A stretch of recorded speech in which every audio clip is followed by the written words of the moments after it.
আমি একজন তরুণ রাজনীতিবিদ হিসেবে জনাব সারোয়ার তুষার আপনার কাছে একটি প্রশ্ন করতে চাই, সেটি হচ্ছে এরকম যে আসলে এটা আসলে গুচ্ছ প্রশ্ন। আমরা সাবেক প্রধানমন্ত্রী শেখ হাসিনাকে সংবাদ সম্মেলনে বলতে শুনেছি তার পিয়ন 400 কোটি টাকা নিয়ে চলে গেছে, তা তিনি ধরতেও পারেননি। আজকে আমরা দেখলাম আপনাদের দল করতেন এরকম একজন আসিফ মাহমুদ সজীব ভুঁইয়া, তার যে সহকারী একান্ত সচিব তিনি তাকে আসলে বহিষ্কার করা হয়েছে। কেউ কেউ বলছেন যে তিনি 311 কোটি টাকা নিয়েছেন, কেউ কেউ বলছেন যে সুইজারল্যান্ডে বাড়ি আছে, তিনি অনেক সম্পদ করেছেন, এরকম আরো অনেক অভিযোগ আমরা শুনছি। কিন্তু আমার কথা হচ্ছে যে জনাব এপিএস এই কাজগুলি কখনোই করতে পারতেন না যদি না তার বস অর্থাৎ উপদেষ্টা জনাব আসিফ মাহমুদ সজীব ভুঁইয়া এটাতে তাল মিলিয়ে চলতেন, কারণ তার তো কোনো নির্বাহী ক্ষমতা নেই।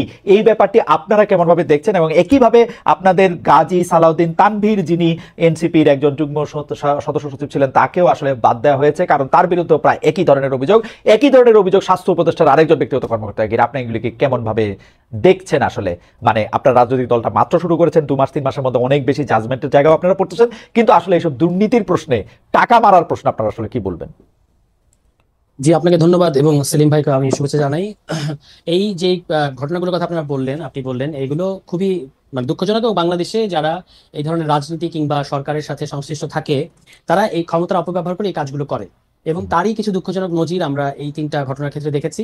একটা যার কথা বলেছেন আসিফ মাহমুদ ভুঁইয়া, তো তিনি এখন সরকারের উপদেষ্টা, আমাদের দলের কেউ নন, কিন্তু তিনি এই গণঅভ্যুত্থানের মধ্য দিয়ে এসেছেন, এবং তার এই ঘটনায় কোনো সংশ্লিষ্টতার এখনো পর্যন্ত তো আমার কাছে অন্তত এই তথ্য নাই। তার এপিএস মানে তার জায়গাটা ব্যবহার করে এটা করেছেন কিনা, মানে আমি অমুকের এপিএস এটা বললেও কিন্তু বাংলাদেশে অনেক কিছু হয়, অনেক কিছু করা সম্ভব। তো এইটা করে তিনি করেছেন কিনা সেটা তদন্ত করে বলা যাবে, এবং তাকে তার জায়গা থেকে সরিয়ে দেওয়া হয়েছে। আর আমাদের দলের যিনি এসছেন তার বিরুদ্ধেও দলের সবারই প্রচন্ড আপত্তি, এবং আমরা এটা গোপন করি নাই।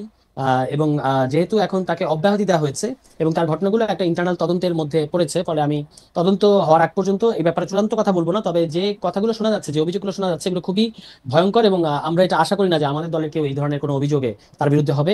তো এই কারণে আমরা একটা শৃঙ্খলা কমিটি করেছি, যে যেন আমাদের দলের কারোর বিরুদ্ধে যদি এই ধরনের কথা আসে, কারণ এরকম অনেক অ্যাম্বিশাস লোক এখন, যেহেতু একটা অপেক্ষাকৃত ভালো সময় বলবো আমি, তো অপেক্ষাকৃত ভালো সময়ে অনেকেই আসবে একটা রাজনৈতিক দলের মধ্যে। আমাদেরও আরো মানে কাউকে রিক্রুট করার প্রসেসটা আরো সলিড হতে হবে, কিন্তু তবু এর মধ্যে দিয়ে কেউ কেউ মানে যে কোনো ধরনের অপকর্মের মধ্যে যুক্ত হতে পারে। আমরা একটা সিস্টেম ডেভেলপ করার চেষ্টা করেছি, বা এখনো পর্যন্ত আমরা বলবো যে অনেকাংশই করে ফেলেছি, যে একটা হচ্ছে দলের শৃঙ্খলা বিধি, আর একটা হচ্ছে এই ধরনের অভিযোগ আসলে সেটা একটা প্রপার তদন্তের মধ্য দিয়ে যেন আমরা তার বিরুদ্ধে ব্যবস্থা নিতে পারি। তো সেটা আমরা করেছি, এবং যিনি তানভীর সাহেব, তার বিরুদ্ধেও আমরা অলরেডি আমাদের কার্যক্রম শুরু হয়েছে বা তদন্ত চলছে, এবং আমরা আশা করি যে তার বিরুদ্ধে অভিযোগগুলো যদি প্রমাণিত হয় তাহলে অবশ্যই তার বিরুদ্ধে সাংগঠনিক ব্যবস্থা, এখন তো একটা সাময়িক ব্যবস্থা নেওয়া হয়েছে, একটা মানে চূড়ান্ত ব্যবস্থা তার বিরুদ্ধে হয়তো নেওয়া হবে যদি অভিযোগগুলো প্রমাণিত হয়। সংগঠনের ক্ষেত্রে আপনারা আসলে কোন নীতি অনুসরণ করছেন এসব ক্ষেত্রে? যেমন আমরা দেখছি যে আপনাদের একজন বড় নেতা সার্জিস আলম, তিনি যখন 150টি গাড়ি নিয়ে সেখানে গেলেন, সেটি নিয়ে আপনাদের দলের ভিতরে অনেক সমালোচনা হয়েছে। আমরা যখন দেখলাম যে আপনাদের একজন দলের বড় নেতা, উনি একটি বিরাট অফিসে বসে বিরাট করে একটু সিগনেচার দিয়ে একটু ছবি তুলছেন, সেটাও আপনাদের দলের মধ্যে অনেক সমালোচনা হয়েছে। আপনারা কি এগুলি দল থেকে উৎসাহিত করছেন, নাকি আপনারা দলের মধ্যে এগুলি প্রশ্নবিদ্ধ করছেন? আপনারা কি মনে করছেন যে আপনারা এরকম একটা দল হবেন যে যেমনি ইচ্ছা সে তেমন করুক, নাকি আপনাদের একটা নির্দিষ্ট একটা নীতিমালা বা গাইডলাইন আপনাদের আছে? আপনারা যে আমাদের পরিষ্কারভাবে আমরা চাই যে আমাদের দলের যারা নেতা কর্মী বা বিশেষত যারা কেন্দ্রীয় নেতা, এমনকি মহানগর বা জেলা পর্যায়ের নেতা, তারা যেন কোনো ধরনের অপকর্ম কিংবা এই ধরনের কর্মকাণ্ডে যেন না জড়ায়। তো সেই ক্ষেত্রে আমরা একটা প্রপার গাইডলাইন করেছি, এবং সেটা ইতিমধ্যেই আমাদের সংগঠনের নীতি নির্ধারণী ফোরামে প্রস্তাব করা হয়েছে। এটা আমরা একটা ওথ নেওয়ার ব্যবস্থা হবে আমাদের, এবং সকল সংগঠন সকল সংশ্লিষ্টরা এটাতে সাইন করবেন যে তিনি যদি এই নীতিমালা ভঙ্গ করেন তাহলে তার বিরুদ্ধে আসলে সাংগঠনিক ব্যবস্থা নেওয়া যাবে। তো এখন যে এই ইন্টারিম পর্যায়ে এগুলো ঘটছে, এটা ঘটছে তার কারণ হলো যে চারপাশে এত টোপ এবং এত ধরনের এখন প্রলোভন, যেহেতু একটা নতুন সময় এবং এত ধরনের প্রলোভন, অনেকেই প্রলোভনে হয়তো জড়িয়ে যাচ্ছে কোনো একটা টোপের ফাঁদে পড়ে, যারা রাজনীতিটাকে এরকম পয়সা বানানো কিংবা রাজনীতিকে মনে করেন যে একটা ক্ষমতা ব্যবহার করে নিজে ফুলে ফেপে ওঠা, তারাই সাময়িক সময়ের মধ্যে এই সুবিধাগুলো নেওয়ার চেষ্টা করবে। কিন্তু আমরা আমাদের দলের দিক থেকে খুবই স্ট্রিক্ট। আমাদের দলের কারো বিরুদ্ধে এই ধরনের কোনো অভিযোগ উঠলে তাকে কোনোভাবেই এই দলের রাজনীতি করতে দেওয়া হবে না, তার বিরুদ্ধে ব্যবস্থা নেওয়া হবে। অন্য যেটা বলেছেন যে শোডাউনের প্রশ্নে, এটা আমরা অনেকবার বলেছি যে আমাদের ক্ষেত্রে দুটো ডিলেমা তৈরি হয়েছে। একটা হচ্ছে আমরা বলছি একটা নতুন রাজনৈতিক বন্দোবস্তের কথা, আবার আমরা যখন স্থানীয় পর্যায়ে যাচ্ছি তখন ইতিমধ্যেই অন্তত দুটো শক্তিশালী দলকে আমাদের মোকাবেলা করতে হচ্ছে, একদিকে বিএনপি, একদিকে জামায়াত ইসলাম। আমরাও তো আসলে তাদের সাথে প্রতিযোগিতা করে ফার্স্ট পজিশনটা নিতে চাই। তো সেই ক্ষেত্রে যেটা হচ্ছে যে আমাদের অনেকের মধ্যে এরকম একটা চাপ তৈরি হচ্ছে যে কিভাবে আমি দ্রুত মানুষের কাছে পরিচিত হব। কিভাবে বা আমাকে যে একটা গ্রহণযোগ্য জনপ্রতিনিধি হিসেবে মানুষ মনে করবে, সেটার জন্য আমাকে কি কি করতে হবে। তখন কারো কারো মনে হচ্ছে যে আমাকে হয়তো এমন একটা কিছু করতে হবে যে যার মধ্যে দিয়ে আমি দ্রুত অ্যাটেনশন পাবো।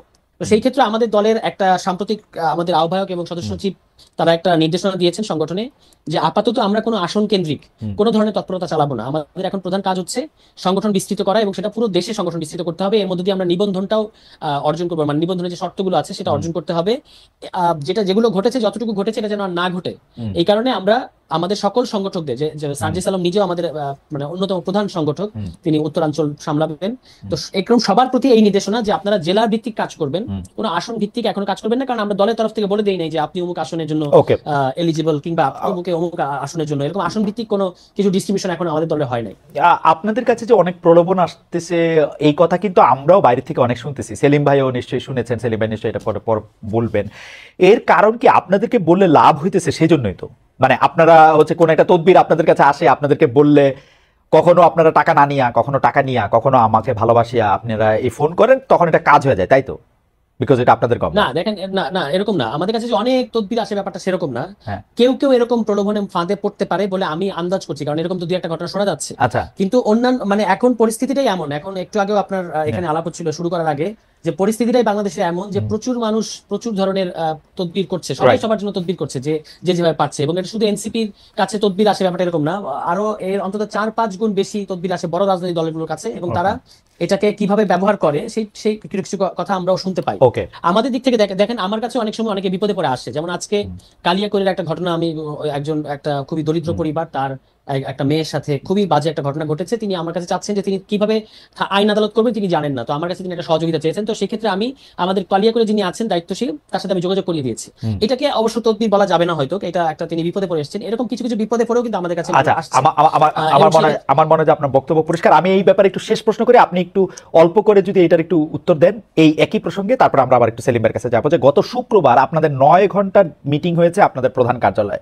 পত্রপত্রিকা এগুলিকে দীর্ঘ বলে, আমি বলি যে দীর্ঘ বা লম্বা না, সময়টা 9 ঘন্টা, এটা আপনারা 90 ঘন্টাও করতে পারতেন। সেই সূত্র ধরে প্রথম আলো একটা প্রতিবেদন করে, যেখানে প্রথমে বলা হয়েছিল মিটিং এ জনাব সার্জিস এবং জনাব হাসান আব্দুল্লাহর বিলাসী জীবনে প্রশ্ন করা হয়েছে।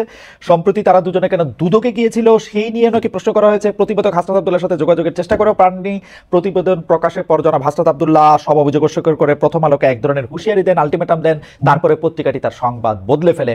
আপনি কি আমাদের একটু বলবেন, প্রথম কথা হলো যে পত্রিকার জায়গা থেকে আগে যে মিটিং এ আসলে এই ধরনের কথা বলা হয়েছিল কিনা, এই ধরনের প্রশ্ন তোলা হয়েছিল কিনা, কারো বিরুদ্ধে এরকম কথা বলা হয়েছিল কিনা 9 ঘন্টা লম্বা মিটিং এ?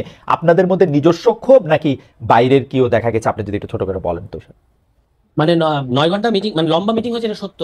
এবং সেখানে আমাদের এটা ঈদের পরে প্রথম জেনারেল মিটিং, অনেকগুলো বিষয়ে কথাবার্তা হয়েছে। তার মধ্যে আমাদের প্রধানত কথা হয়েছে আমাদের কিভাবে সংগঠন বিস্তৃত করব, কিভাবে জেলা কমিটিগুলো হবে, কিভাবে আমরা নিবন্ধনের শর্ত অর্জন করব, এগুলো নিয়ে আলোচনা হয়েছে। তার মধ্যে এই যে কথাগুলো সোশ্যাল মিডিয়ায় নানা ধরনের যে অভিযোগগুলো এসেছে কারোর ব্যাপারে, সেগুলো নিয়ে কথা হয়েছে। কিন্তু এখানে যেটা প্রথম আলো নিউজে যেটা আমাদেরকে অবাক করেছে, যে এখানে কিন্তু হাসনাতের বিরুদ্ধে কোনো কথা আসে নাই, যে হাসনাতের বিলাসী জীবন বা এই ধরনের কোনো কিছু। তারা বলেছেন যে 5 জন, আমাদের কোনো 5 জন নেতার সাথে নাকি তারা কথা বলেছেন।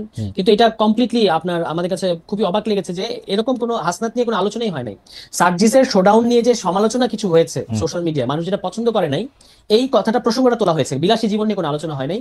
আর যিনি আরেকজন আছেন তানভীর সাহেব, তার যে এই যে অভিযোগগুলোর কথা বললেন, তার অভিযোগের ব্যাপারে তার কাছে আমরা ব্যাখ্যা চেয়েছি ওই মিটিং এর মধ্যে, এবং সেটা নিয়ে কথাবার্তা হয়েছে। কিন্তু নিউজটা খুব আমার কাছে, মানে অন্তত প্রথম আলোর কাছ থেকে এই নিউজটা আসবে এরকম আমি ভাবি নাই। তার কারণ হলো, একটা সংগঠনের জেনারেল মিটিং যখন হয়, ওই সংগঠন কিছু জিনিস নিজেদের মধ্যে রাখতে চায় আর কিছু জিনিস পাবলিক করে। তো ধরুন আমরা যেটা প্রেস রিলিজ দিয়ে জানাবো সেটা হচ্ছে আমরা এই কথাগুলো জানাতে চাই, আর কিছু জিনিস আছে আমরা ইন্টারনালি ডিল করতে চাই। হ্যাঁ, এবং সংবাদপত্রের রিপোর্টারদের দায়িত্বই তো যেটা আপনারা জানাতে চান না সেটা জানানো। যদি আপনি প্রেস রিলিজে যেটা জানাবেন তার জন্য তো সাংবাদিক দরকার নাই, আমার মতো 2-1টা পিআর এর লোক হলেই হবে, পাবলিক রিলেশনস এর লোক হলেই হবে। That's fine. কিন্তু আপনি যখন মানে আমার কোনো নেতার কাছ থেকে কোনো ইনফরমেশন পেয়ে সেটাকে আবার একটু বিকৃতভাবে উপস্থাপন করছেন, তখন তো একটা সমস্যা তৈরি হয়। সেটা বিকৃতভাবে উপস্থাপন করেছেন কিনা সেটা তো হচ্ছে অবশ্যই প্রশ্ন, অবশ্যই প্রশ্ন। আরেকটা জিনিস আমি বলি খালেদ ভাই, এরকম আরো একটা প্রধান সারির দৈনিক তারা একবার নিউজ করলো যখন আমাদের জাতীয় নাগরিক কমিটিতে যখন জুনায়েদ ছিলেন, তাকে নিয়ে নাকি মিটিং এ আপনার তার প্রশ্নে নাকি সংগঠনের দ্বিধা বিভক্তি তৈরি হয়েছে, যেটা একেবারে কমপ্লিটলি ফেব্রিকেটেড ছিল। কারণ ওই মিটিং এ আমি দায়িত্ব নিয়ে বলতে পারি জুনায়েদ কোনো এজেন্ডাই ছিল না, কিন্তু তারপরেও এভাবে নিউজটা করা হয়েছে। তখন আমরা যখন রিজয়েন্ডার দিলাম যে জুনায়েদ তো আমাদের মিটিং এ কোনো আলাদা করে কোনো এজেন্ডাই ছিল না, তখন কিন্তু এই পত্রিকা স্বীকার করতে বাধ্য হলো যে হ্যাঁ আসলে আমরা পরে খবর পেয়েছি আমাদের সোর্সের কাছ থেকে যে জুনায়েদ কোনো এজেন্ডা ছিল না। তবু তারা ওই যে নিউজ করার যে প্রক্রিয়া সেটা থেকে কিন্তু তারা সরে আসে নাই। তো আমি এটার কথা বলছি যে ধরেন আমাদের সংগঠনের কারো কাছ থেকে আপনি গোপনে একটা কিছু জানলেন, সেটাতে নিউজ করে দিলেন, এটা আসলে কতটুকু আমি জানি না যে সাংবাদিকতা গোপনে জানলে গোপনে না, আপনি আরো ভালো বলতে পারবেন। আমি আপনাকে আমার কথা যদি আপনার আমার মানে আমি 1993 সাল থেকে সাংবাদিক পড়াই করাই। আমার আন্ডারস্ট্যান্ডিং অফ সাংবাদিকতা হচ্ছে যে যদি একমাত্র আমার দায় হচ্ছে পাবলিক ইন্টারেস্টের কাছে, আপনার কাছে থেকে যদি কোনো তথ্য আমি অফ দ্য রেকর্ড জানি, অবশ্যই এটা আমি জানাবো না, কিন্তু কোনো তথ্য যদি আমাকে ভিতরের কোনো সোর্স জানায় এবং এটা যদি আমি ভেরিফাই করে আমি এটা জানতে পারি যে এটা সত্য, এটা আপনার পছন্দ হোক না হোক, এটা আমার জানাইতেই হবে। এটা আমার সাংবাদিক হিসেবে এটা আমার দায়িত্ব, আমার কিছু করার নাই। মানে এতে আপনি আমাকে কম ভালোবাসবেন, এখন আমি আর কি করবো, একটু রিস্ক আমার নিতে হবে। বাট আপনি খুব পরিষ্কার, ঠিক আছে সেটা না খালিদ ভাই, হ্যাঁ মানে একটা হচ্ছে যে তথ্যটা তো সত্য হতে হবে, এখন তুষার আপনি একজন রাজনীতিবিদ, আপনার ফ্যাক্ট আর আরেকজনের ফ্যাক্টের মধ্যে একটু রসমন ইফেক্ট থাকার কথা, যে আপনি যেটাকে ফ্যাক্ট মনে করতেছেন আরেকজন থেকে সেটাকে ফ্যাক্ট নাও মনে করতে পারে। কিন্তু কোনো কিছু যদি হাসনাতকে নিয়ে হাসনাতের বিলাসী জীবন নিয়ে কোনো কথা হয় নাই, এটা তো না সেটা তো আমরা দেখতেই পাচ্ছি। প্রথম আলো তো কোনো ধরনের কোনো ডিসক্লেইমার না দিয়েই সব ইয়াটা বদলে দিয়েছিল, তারও 3 ঘন্টা পরে তারা মানে অন্য আরেকটা ছোট্ট করে একটা সংশোধনী দিয়েছে। এটা অবশ্যই এটা ঠিক যে প্রথম আলো নৈতিকভাবে এখানে স্ট্যান্ড নিতে পারে নাই, তার কোনো ক্লিয়ার অবস্থান নাই। সে যদি আপনাদের রাজনৈতিক দলের কাছ থেকে নথি স্বীকার করে থাকে সেটাও তার দুর্বলতা, আর যদি সে সত্য অসত্য করে সেটাও তার দুর্বলতা, তার পুরো প্রক্রিয়া দুর্বল। কিন্তু হাসনাতকে নিয়ে কোনো হাসনাতের বিলাসী জীবন বা এই ধরনের কোনো প্রসঙ্গই ওঠে নাই। তাহলে এইটা যখন আপনি ডিফেন্ড করতে পারলেন না, আমি যখন খালিদ ভাই যখন আপনি প্রশ্ন করলেন, আমি যখন বললাম যে না এটা আমাদের মিটিং এর কথাই ছিল না, তখন আপনি যদি ডিফেন্ড করতে না পারেন তখন কিন্তু আপনার জায়গাটা প্রশ্নবিদ্ধ হয়। আমি এটা বলার চেষ্টা করছি। আমি অ্যাবসলিউটলি, কিন্তু দা ওয়ে সংবাদ মাধ্যমকে ডিল করা হচ্ছে সেটা নিশ্চয়ই আপনারা আরেকটু ভাববেন, এবং আপনাদের দলের মধ্যে থেকে যা কিছু আছে বা যেসব কথাগুলি বাইরেও বলা হইতেছে সেসব কথাগুলির এক ধরনের ব্যাখ্যা একটা জায়গা থেকে আমরা দাবি করি।